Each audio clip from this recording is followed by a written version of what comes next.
Magandang araw, Malacanang Press Corps. At maaari na po akong tumanggap ng inyong mga katanungan.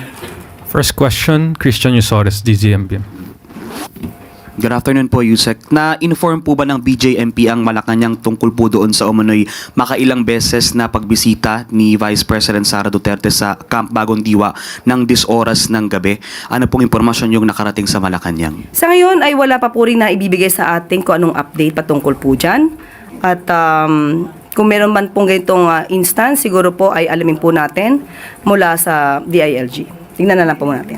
Follow-up lang, ma'am. According to the post of Mr. Montulfo online, specifically yung binibisita daw po ni Vice President ay yung detainee na si Ramil Madriaga at nakikiusap di umano na huwag magsalita tungkol dun sa pakikipagsabwata ng mga Duterte sa drug lords at Pogo. Ano pong masasabi ng palasyo? Nabasa nga po ito at nadinig na po at nakita kung ano yung naging statement ito si Ramil Madriaga na di umano ay bagman ng Vice Presidente at nagsasabi pa na mga Pogo operators at drug lords ang siyang nag-finance sa pangangampanya ng Vice Presidente. Kung ano masasabi ng palasyo dito, mas maganda po siguro na si Vice Presidente muna ang inyong tanungin at kung ito kanya mapapasinungalingan. Ma'am, one last na lang po, related din to the Vice President. Today, may mga nag-file po ng complaint sa Office of the Ombudsman against the Vice President. Kabilang po doon yung plunder, graft, malversation, and other charges. Kaugnay po ng issue ng confidential funds, maybe get the palace's reaction and comment. Muli, kung ito naman po ay meron silang basihan para masampahan ng kaso, ang Vice Presidente, depende na po yan sa mga complainants. Kung ano po ang isinasaad sa kanilang complaint, kung nakapag-attach sila ng kanilang mga ebidensya, mas maganda pong maimbestigahan ito na mabuti. Next question, Katrina Domingo, ABS-CBN. Ma'am, good afternoon. Rappler came out with a report saying that PAGCOR Chairman Al Tenco won about 7.1 billion pesos in government contracts through the Nation Star Development Corporation, which he founded. How does the palace respond to comments that there may be a potential conflict of interest in this case? Sa ating pagkakaalam ay nakapagsabi na rin ang kanyang sagot or nasabi na po ni Chairman Altenco ang sagot sa issue na ito.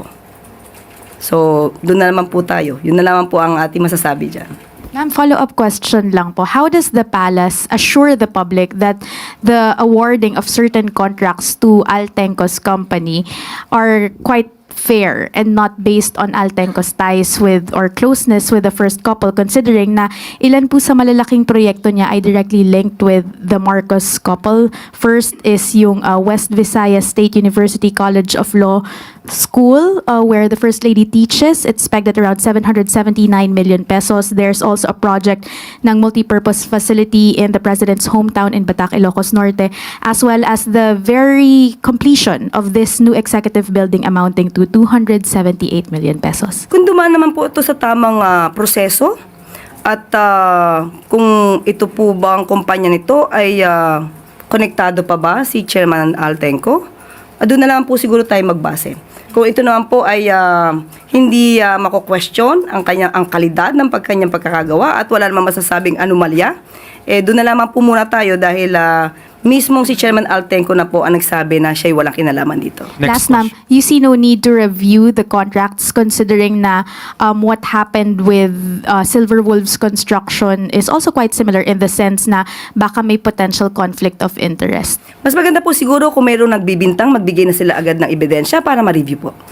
Next question, Maris Umali, GMA News. Good afternoon, Yusek. Ma'am, critics say that the anti-dynasty bill that was passed by the Speaker Boji D and Representative Sandro Marcos falls short of the Constitution's mandate because rather than prohibiting, it just limits. So how does the President respond to these concerns that this version may actually legitimize and not curb political dynasties? Kaya nga po hindi dapat minamadali ang pagsasagawa ng batas. Dapat inaaral. Tamang pagdidebate, tamang pagbibigayan ng kanilang mga suggestion, opinion at saloobin ay dapat nadidinig, hindi minamadali. At sa ating pagkakaalam, kahit ang Senado ay may ibang version. Sa House ay up to 4th civil degree, sa Senado ay up to 2nd civil degree. So mas maganda po na maayos ito, hindi dapat madaliin, para pag ito ay naipasa, walang loopholes, walang gray area. Even if there's separation of the different areas, no, like legislative and the executive, given these highlighted loopholes, does the president intend to ask the Congress to refine and strengthen the version of the bill in order to ensure that it effectively prohibits the dynastic concentration of power? Ma'am? Even during the LEDAC meeting, sinabi po ng Pangulo, no, ito'y araling mabuti at kailangan maipasa sa pinakamabilis na panahon. Pag sinabi nating aralin, ibig sabihin, hindi minamadali, half-baked, hindi ganun ang nais ng Pangulo. Dapat maayos at mapapakinabangan at magagamit at magiging kapakinig-pakinabang sa ating kababayan. Follow-up question from Ivy Reyes, Billionario. Hi, ma'am. The anti-political dynasty bill not being certified as urgent is seen as mere optics. Akbayan, for example, said the president's declaration of his 4 priority bills is only propaganda. And he said, sabi nga natin, ang politikong gipit sa pangakong reforma kumakapit. What's Malacanang's take on this, and how far is the president willing to push for reforms, knowing that he, the presidential son, and the House Speaker are also part of the system he's trying to change? Are we now talking of the anti-dynasty bill? Yeah. Okay. Nakita na natin yung unang tanong ni Maris Umali. May mga loopholes. So, paano natin ito mapapadali? Paanong iuutos ng Pangulo na ito'y mapapadali? Kung may mga issues na dapat nalinisin, may mga issues na dapat maayos. So, ang pagpapautos ba or rather request na araling mabuti bago magsagawa at maipasa ang batas na ito ay pang-optics lang? Hindi ba ang nais natin ay magandang batas? Hindi minamadali. Ang pagmamadali sa paggawa ng batas pero kulang, yan po ang para sa optics lang. And then last question from Eden Santos, Net 25. Yung question ko po, Yosek, ay natanong na ni Christian about sa Madriaga. Itanong ko na lang po yung pagbaha po ng mga imported na sibuyas, red and white onion sa mga palengke. Ano po ang pwedeng gawin ng pamahalaan para naman po hindi masaktan ano po yung mga local farmers ng sibuyas natin dito sa bansa. Halos mga imported pong sibuyas ngayon ang nabibili sa mga palengke. Dapat natin munang tignan anong konteksto nito. Dahil kung marami po ngayon supply, ang sibuyas, hindi po ba umaaray tayo? Dahil napakamahal ng kada kilo na sibuyas. Kapag ka po naman gumawa ng paraan ang ating pamahalaan para hindi mabigatan ang ating mga consumer, meron din po na namang negative effect. So, dapat binabalanse po ito. So, sa ngayon, sabi nga natin, mahal ang kilo ng bigas, or rather ng sibuyas. Dapat gawa ng paraan para hindi masyado mahirapan ang ating mga buyers, ang ating mga consumers. Pero wala pong supply ng local na sibuyas ang sinasabi po ng mga nagtitinda. Kaya puro imported daw po ngayon ang ibinibenta sa mga palengke. Tingnan po natin, hindi ko po masasabi ang katotohanan dyan at aalamin ko po muna yan kay Secretary Kiko dahil alam natin ang pinangangalagaan talaga ng DA ni Secretary Kiko Laurel ay ang ating mga magsasaka. That is the last question, Yusek. Thank you. Dahil nais ni Pangulong Marcos Jr. ng mas maraming trabaho at oportunidad para sa mamamayang Pilipino, inilunsad kahapon ang Job Fair and Skills e-hub sa SM Mall of Asia na dinaluhan ng aabot sa 40 employers na may higit 1,200 job vacancies. Ito'y alinsunod sa kampanya ni Pangulong Ferdinand R. Marcos Jr. na palakasin pa ang workforce ng bansa sa pamamagitan ng paghahatid ng trabaho sa mga Pilipino. Ang Job Fair and Skills e-hub ay bunga ng kooperasyon sa pagitan ng Office of the President, Private Sector Advisory Council o PISA, DOLE at DICT. Simula 2023, higit 5,000 job fairs na ang naisagawa ng PISAC na dinaluhan ng higit 1.3 million job seekers. Aabot naman sa lampas 200,000 workers ang nabigyan ng on-the-spot employment sa nasabing job fairs. Buo ang paniniwala ni Pangulong Marcos Jr.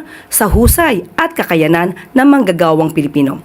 Kaya naman, may AI training demonstration din sa mga digital upskilling stations ng Asia Pacific College and International Business Machines sa nasabing Skills Hub. Klaro ang layunin ng Pangulo. Ipakita sa mundo na kayang sumabay ng Pilipino sa mga pandaigdigang pamantayan, mapa artificial intelligence man o ibang larangan. Nais ni Pangulong Marcos Jr. na gawing future-ready ang workforce sa bansa nang sa gayon ay lalo pang guminhawa, umunlad at maging masagana ang buhay ng sambayanang Pilipino.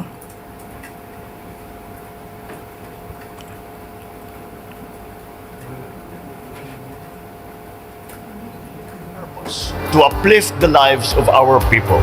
Kaya po nandito tayo ngayon upang gawing mas madali, abot kamay at makabuluhan ang pagkakataong maghanap ng trabaho, madagdagan ang kasanayan at magsimula ang kabuhayan. Sama-sama natin buuin ang isang bagong Pilipinas kung saan ang mga pagkakataong oportunidad ay mas malapit sa mamamayan. At bago po tayo magtapos, Department of Tourism, Asian, ready na. Bilang tugon sa utos ni Pangulong Ferdinand R. Marcos Jr. sa Department of Tourism upang maiangat ang turismo sa bansa sa darating na ASEAN Summit sa susunod na taon, lumagda ng kasunduan ang DOT sa pangunguna ni Secretary Cristina Frasco at ang siyam na media organization sa bansa para sa komprehensibong coverage sa tourism-related campaigns, activities, at programs para sa darating na ASEAN Tourism Forum sa January 2026. Kabilang sa lumagda ng kasunduan ang Business Mirror, Daily Tribune, Inquirer Interactive Inc., Manila Standards, Manila Bulletin, The Manila Times, Manila Business Insights at ang The Philippine Star.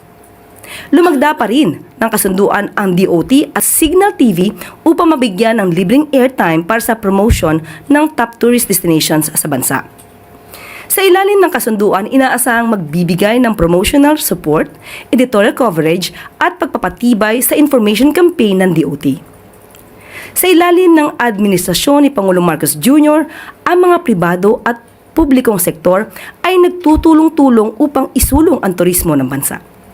Dito na po nagtatapos ang ating press briefing. Magandang araw para sa bagong Pilipinas.